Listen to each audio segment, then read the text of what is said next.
Geordies, welcome back to another episode, and we're not doing a transfer episode this time. We're doing a preview because the party time that's over. Now it's crucial that we get into the top four, and it all starts with Brentford at St James's Park. Last time we played Brentford, we won 3-1, but that's not something to always go off because Brentford are dangerous. It's sod's law that Brian Mbeumo would come to St James's Park and score. It's going to happen. So if you look at the league table, this game is absolutely crucial because it can put us back in the top four with a game in hand, because we know Chelsea are playing Tottenham midweek. So we'll have a game in hand on Chelsea. So it's absolutely vital that we win this game of football. The importance of Champions League football is absolutely huge because it gives us the advantage of everybody else in the transfer market. But if you look at the amount of teams that are competing for those top 5 positions, it's unbelievable. So if we can get that as well as a Carabao Cup win, this season will just be an absolute dream. So it's vital, but Brentford will come here to win because they're pushing for those late European places. They want to try and sneak into that Conference League, so they're not going to be on the beach, as they say. So they're going to come here and try and play football. So what can you expect from Brentford? Well, Brentford play with a high energy, direct and physical demanding style, often characterised by high press and quick transitions, not too dissimilar from Newcastle United. They're set up in a 4-3-3, but they adapt their formation depending on the situation. Out of possession, they revert to a 5-3-2, and in possession, it's more of a 3-5-2. We all know Brentford lost Ivan Toney, their striker, in the summer, but that hasn't really knocked them. Wissa's now playing as their creative link, which actually suits them quite well because it allows Shader and Brian Mbeumo to run the channels.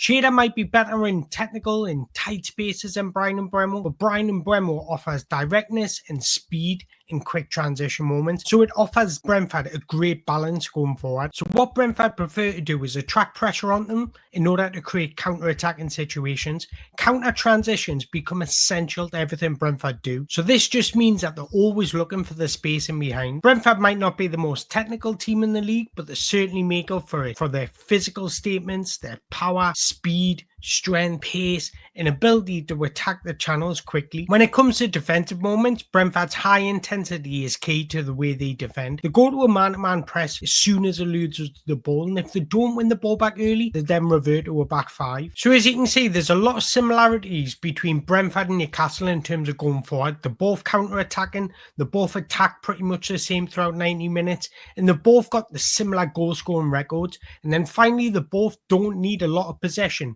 in order to impact the game offensively. So the quick transitions, they look to move the ball in space, and they look to utilise channels, and that's exactly what Newcastle do. Where they do differ is in defensively. Newcastle press far more than what Brentford do, but Brentford are far more physical than Newcastle. And as you can see, here's a couple of images of Brentford reverting to a back 5. As you can see, their line of back 5. Gordon's got the ball in the middle of the park, and they're just happy to sit in that low block, and it's extremely difficult to find space once they get into that back 5. And here's another example where Bruno's got the ball in the middle of the pitch, and you can see Brentford's line of back 5. They do this in 2 ways. Either a central midfielder will drop in between the centre backs, or one of their wingers will tuck round. So how can Newcastle counter-attack this? Well, we set a blueprint when we beat them 3-1 in the Cup at St James's Park. Intensity and movement will be key to exposing Brentford. We're seeing this in the 3-1 victory.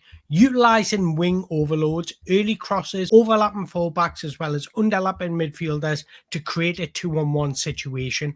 I mentioned that Brentford like to be compact. Mbeumo and Shader tuck into the midfield in order to be compact and really dominate those central areas. So where you really get an exposed Brentford is in the wide areas. So if we can move the ball early and switch the ball early, that'll be the way we get round Brentford. And by switching the ball out wide and utilising the width, this will stretch Brentford's backline, which ultimately creates more space for Alexander Isak to cause danger. But what I do want to see is a similar performance from Harvey Barnes.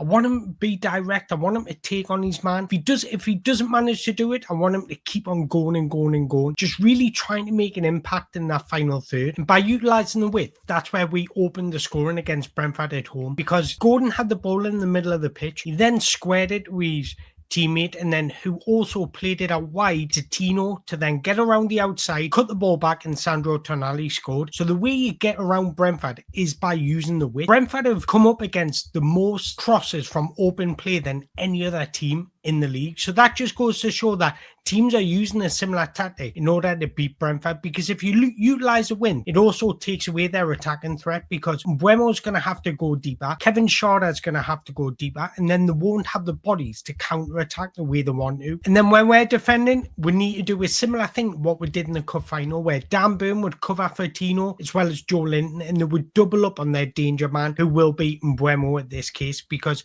he's so good at exploiting space. Miguel Damsgaard has been crucial to Brentford's creativity, so Sandro Tonali is going to have to do a job on him in order to stop his playmaking skills in the middle of the pitch. And here's just one example of what Brentford like to do and why they like to win the ball back early. Anthony Gordon was dispossessed in this image, where Brentford have got 4 or 5 guys looking to get into the box. And this is where Brentford are so dangerous, because they commit bodies forward. They want to win the ball back as high as possible in order to have a better chance of creating an opportunity. But you've also got this sort of danger as well, where if you lose the ball in the middle of the pitch, you've got Damsgaard, and look at Mbeumo's already on his bike because he knows Damsgaard's got the quality to play that ball in. This is where Brentford got their goal against us. So that movement of Bryan Mbeumo is going to have to be cut out, because he's so dangerous when you give him space. And here's a direct comparison between the two, but also comparing them to Europe's top 7 leagues. And as you can see, Newcastle are better in them in every aspect apart from physicality. So if we can just match their physicality with intensity,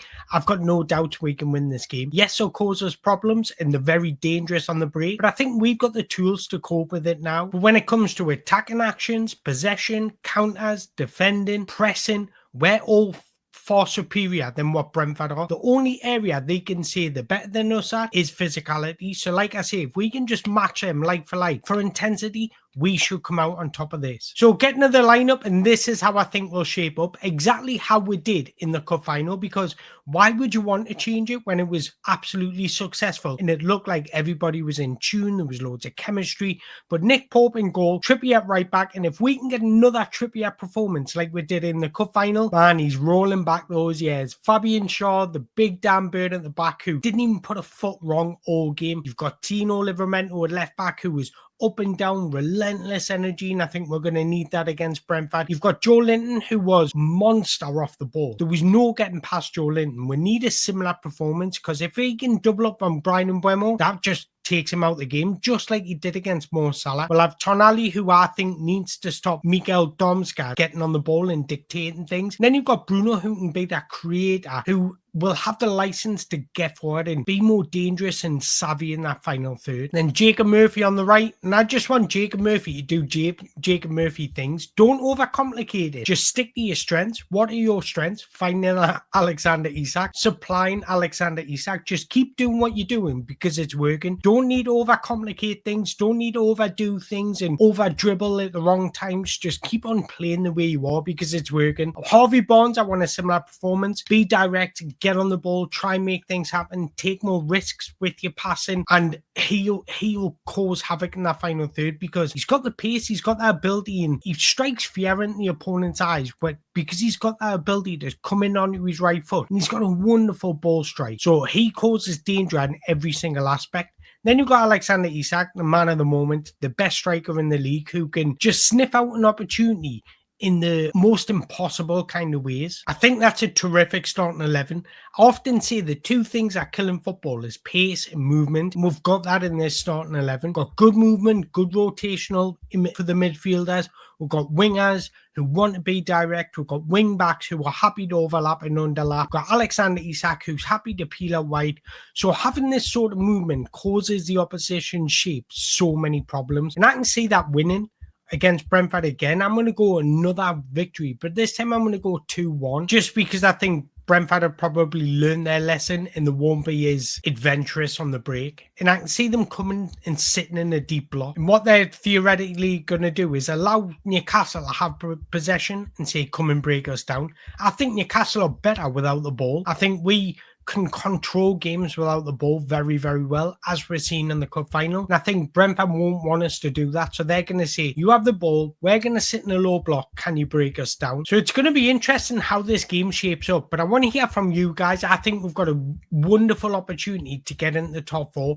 And I can't bloody wait until we do, because it'll be unbelievable if we're in the Champions League next year. Trophy, Champions League football this season would be incredible. But I want to hear from you guys. How do you think we'll fare against Brentford? What's your score predictions? And do you think he's going to change any of the 11? Let us know in the comments below. But before you leave this video, don't forget to hit that like button, hit that subscribe button. Until next time, away the lads.